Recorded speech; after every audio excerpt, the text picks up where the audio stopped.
paz do Senhor Jesus.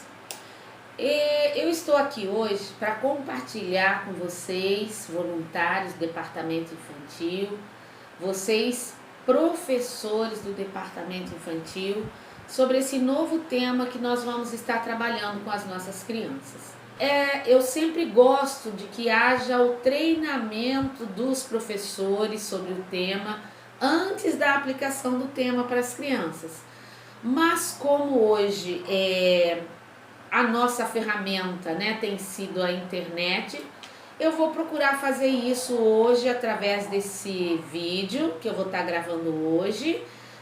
Talvez esteja gravando outros durante as semanas, meus ou de outras pessoas, o qual eu julgue ser bom, para que vocês possam estar seguros do que vão ensinar para as nossas crianças.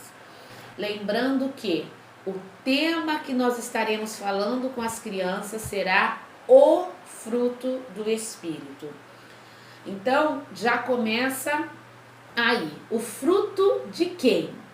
O fruto do Espírito. Esse fruto não é nosso. Isso tem que ficar bem claro. Esse fruto nós não temos condições de produzir. Quem produz esse fruto em nós é o Espírito, porque esse fruto é do Espírito Santo. Um outro ponto importante, professor, que você precisa frisar com as crianças: o fruto do Espírito. Estudando as lições, eu vi que seria algo inviável trabalhar o fruto do Espírito com as crianças sem falar primeiramente do produtor, que é o Espírito Santo. Foi por isso que eu acrescentei esta lição, o Espírito Santo, nosso companheiro, antes de entrarmos propriamente na lição do fruto do Espírito. Então, primeiramente, você, professor, vai estar falando com as suas crianças sobre a pessoa do Espírito Santo. A criança precisa saber que o Espírito Santo é Deus e ele trabalha nas nossas vidas. Qual é a função do Espírito Santo na nossa vida? O que ele produz, o que ele faz? Então, essa primeira lição, nós não vamos nos aprofundar, nós não vamos, na verdade, falar do fruto do Espírito. Nesta primeira lição, nós vamos esclarecer para as crianças quem é o Espírito Santo.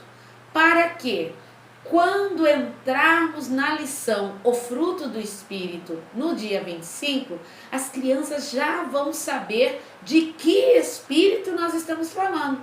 Porque para a gente que é crente há muito tempo, é normal, o Espírito Santo, mas tem criança que talvez não saiba. O que é o Espírito Santo, tia? Quem é o Espírito Santo? De quem que você está falando? É possível que haja crianças que não saibam, assim como é possível adultos que não saibam quem é o Espírito Santo, ou que tenham uma ideia distorcida de quem é o Espírito Santo. Então, nesta primeira lição que vocês vão estar abordando com as crianças, que o tema é: o Espírito Santo é companheiro daquele que creu.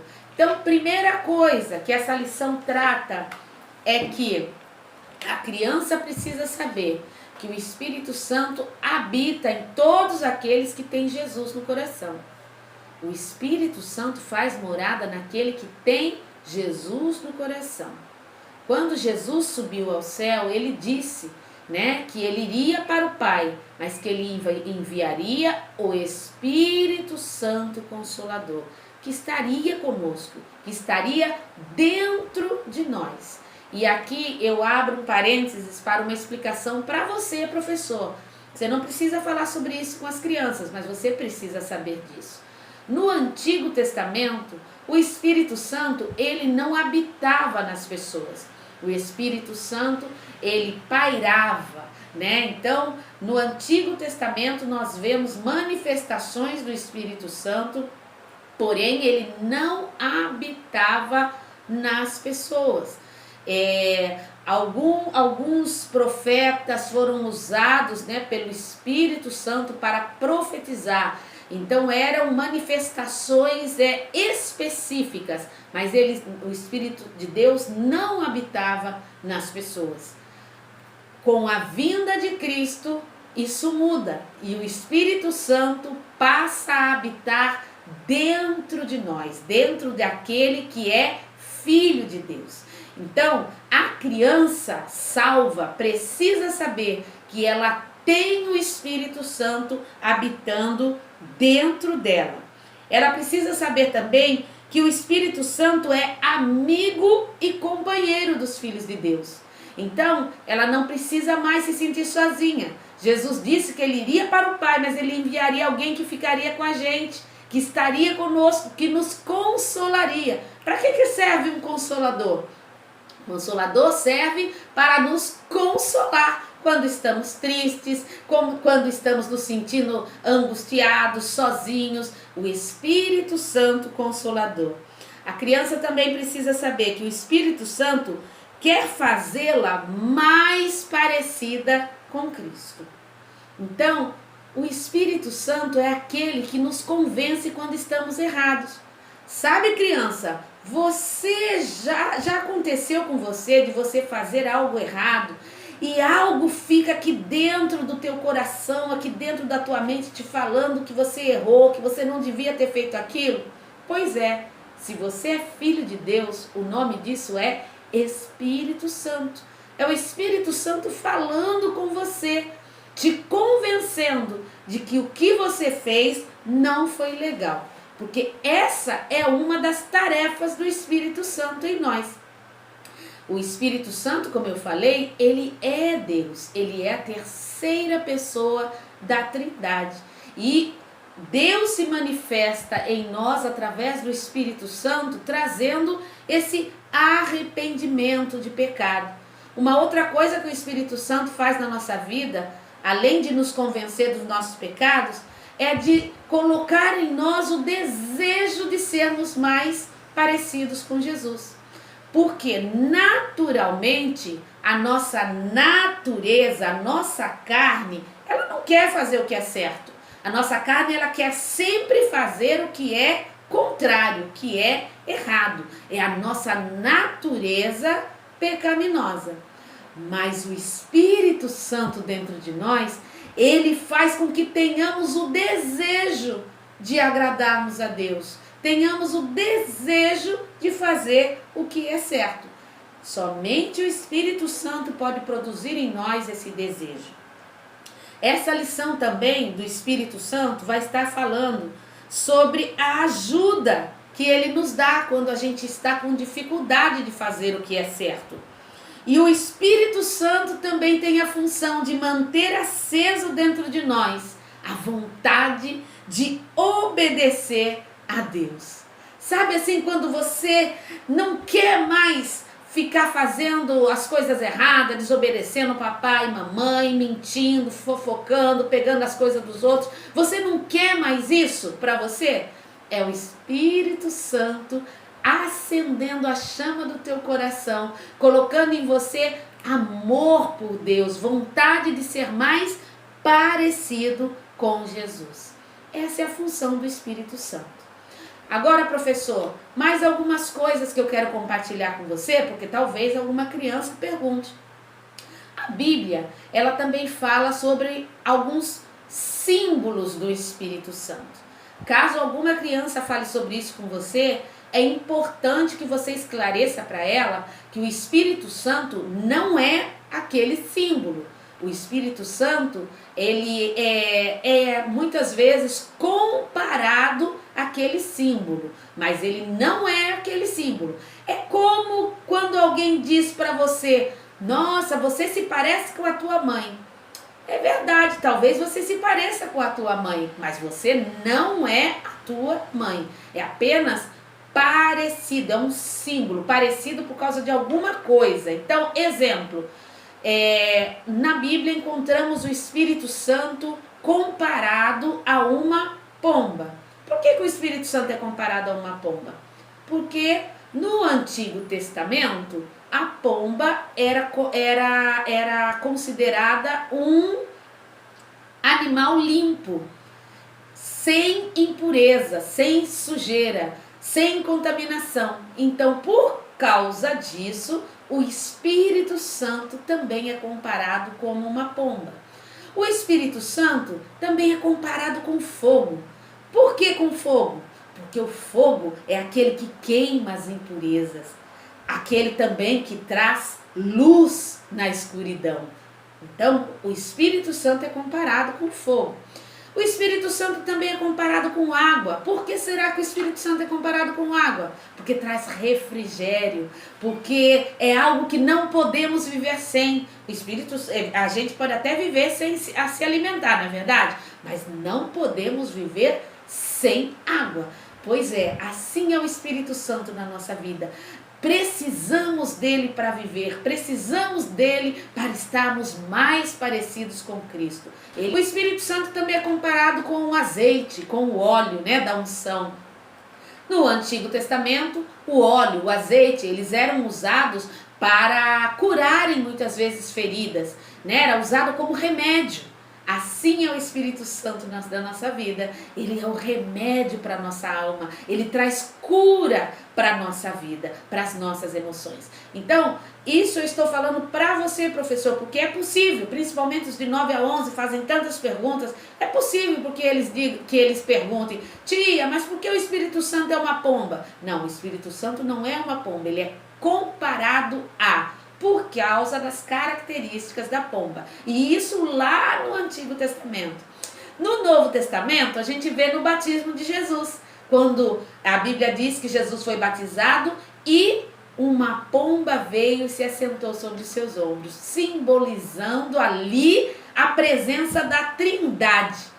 Deus falando, porque naquele momento Deus bradou do céu, Deus falando, Deus em forma de Jesus sendo batizado e a pomba no ombro de Jesus em forma do Espírito Santo. Então ali, vemos a Trindade acontecendo. Mas tudo isso é conhecimento para você, professor. Não precisa entrar nesses detalhes com as crianças.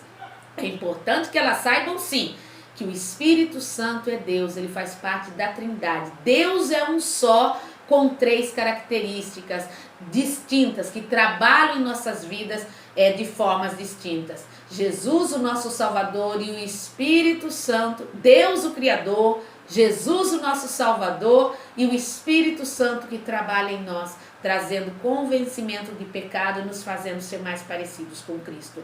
3 em 1. Amém? Deus o Pai, Deus o Pai, Deus o Filho, Deus o Filho, Deus Espírito Santo, Deus Espírito Santo, 3 em 1, 3 em 1. Não cremos em 3 deuses, hein, professores? Cremos num único Deus que se manifesta de formas distintas através de Deus Pai, Deus Filho e Deus Espírito Santo. Essa será a lição de domingo. Olha que coisa linda! Depois que você der a sua aula de uma forma linda, especial, sobre esse Espírito Santo que nos ajuda, sobre esse Espírito Santo que nos enche, imagina, o coração da criança vai estar totalmente preparado para entender que o fruto do Espírito só vai conseguir acontecer na vida dela se ela se render à vontade do Espírito Santo. É Ele quem irá ajudá-la. Então, para terminar, a função do Espírito Santo na nossa vida é Ele que coloca em nós o desejo de guardar os mandamentos de Deus. Está lá em 1 João capítulo 2, versículo 3 e 5. É Ele também que coloca em nós o desejo de abandonar, de deixar de fazer as coisas erradas. É o Espírito Santo que coloca em nós o amor pelos nossos irmãos e o amor a Deus. E é o Espírito Santo que coloca em nós essa confiança, essa certeza que somos filhos de Deus. Talvez, professor, você tenha crianças que estejam lutando há muito tempo para deixar de fazer algo que elas sabem que é errado e que elas não conseguem deixar de fazer.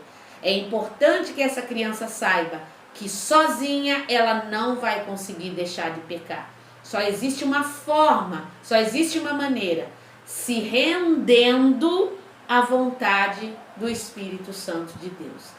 Essa criança precisa aprender a dizer sim para Jesus, quando Jesus fala com ela, quando o Espírito Santo fala dentro do coraçãozinho dela. Ela precisa se render à vontade do Espírito Santo. E assim então ele vai poder produzir nela o fruto do Espírito. Se eu quiser falar sobre os símbolos do Espírito Santo, eu posso? Pode, mas fale com cuidado, seja objetivo, seja claro, para que não tenha confusão na cabeça das nossas crianças. Principalmente a sala de 9 a 11 anos, é uma sala que já está já tem uma idade melhor para entender algumas coisas. Os pequenininhos, isso talvez não seja tão relevante para os pequenininhos. Para os de 9 a 11 anos, talvez seja interessante sim você mostrar, falar sobre essas simbologias que a Bíblia usa no Antigo Testamento sobre o Espírito Santo e no Novo Testamento sobre a pomba. Talvez seja interessante, você vai orar a Deus e você vai ver se vale a pena. Se você sentir de Deus que vale a pena, então você vai colocar isso também no seu estudo, acrescentar no seu estudo, mas de uma maneira muito consciente para que não traga confusão para a vida das nossas crianças. Existem coisas que são gradativas no conhecimento com Deus, Existem coisas que elas precisam aprender agora e existem coisas que elas vão aprender depois e que vão fazer a conexão com o que você ensinou agora para ela. E ela vai, então a tia estava falando sobre isso mais isso, então é isso aqui, tá bom?